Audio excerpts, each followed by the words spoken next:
E aí, meu povo, Geografia 2, capítulo 27, África, neocolonialismo e a realidade social.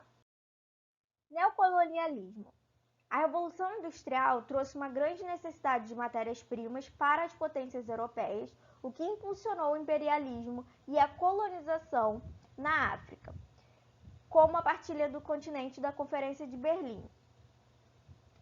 A partilha da região não respeitou os elementos locais pré-existentes, nem os de ordem natural, nem os de ordem sociocultural.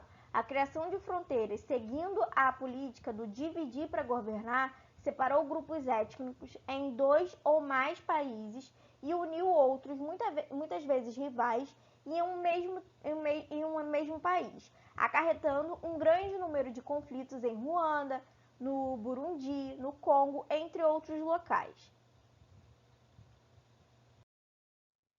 A lógica da partilha era o seguinte: se uma única etnia estivesse contida em uma unidade colonial, o processo de incursão do colonizador seria muito difícil, haja vista uma unidade do povo a ser colonizado. De maneira como a partilha foi feita, a ocupação foi mais fácil, porém as consequências estão presentes até os dias atuais. Uma maneira de perceber a artificialidade das fronteiras africanas é observar um mapa político do continente. A quantidade de limites internacionais em linha reta, ou seja, que não seguem um rio ou uma cadeia de montanha. Descolonização. A Segunda Guerra Mundial marcou uma nova etapa na história dos povos africanos. As ideias de liberdade, o envolvimento de pessoas negras nas tropas que lutaram contra o nazifascismo, a bipolaridade do mundo do pós-guerra, que deu aos povos colonizadores a oportunidade de se articular com as superpotências Estados Unidos e União Soviética, e o enfraquecimento das metrópoles imperialistas europeias arrasadas pela guerra, são alguns dos fatores que favoreceram a eclosão de uma série de movimentos emancipacionistas. É importante frisar que a independência do continente não correspondeu à independência econômica, já que não houve modificações na estrutura fundiária colonial que continuou a atender às necessidades dos países centrais. Sem essas modificações, os países centrais eles continuaram a extrair os lucros das ex-colônias por meio da ajuda econômica. Essa ajuda não eliminou as relações de trocas desiguais, nem a miséria da maioria da população. Quadro econômico. No processo colonial africano, tem como grandes traços a implementação da agricultura de plantation e a exploração do subsolo. A agricultura de plantation deixou marcas que ainda hoje dificultam o desenvolvimento econômico do continente. Esse tipo de produção se dá em latifúndios e o fato de uma minoria controlar a maior parte das terras, normalmente nas áreas de solo fértil, prejudica o acesso à produção para a maioria da população. A plantation é, portanto, expressão da concentração fundiária e reforça as desigualdades sociais que caracterizam os países africanos, sobretudo os localizados na África subsaariana. Vale lembrar que a plantation tem como objetivo atender o mercado externo.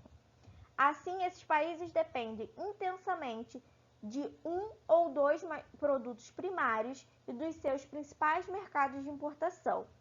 Como a renda da maior parte da população é muito baixa, é difícil alterar esse cenário, o que explica a contraditória situação de países com exportação agrícola terem parte da população em situação de insegurança alimentar. Além disso, a característica extensiva da agricultura local é explicitada pela baixa produtividade, contribuindo para uma também baixa rentabilidade dessa atividade e o agravamento dos problemas sociais no continente. A dependência econômica ocorre também nos países africanos e tem recursos de subsolo.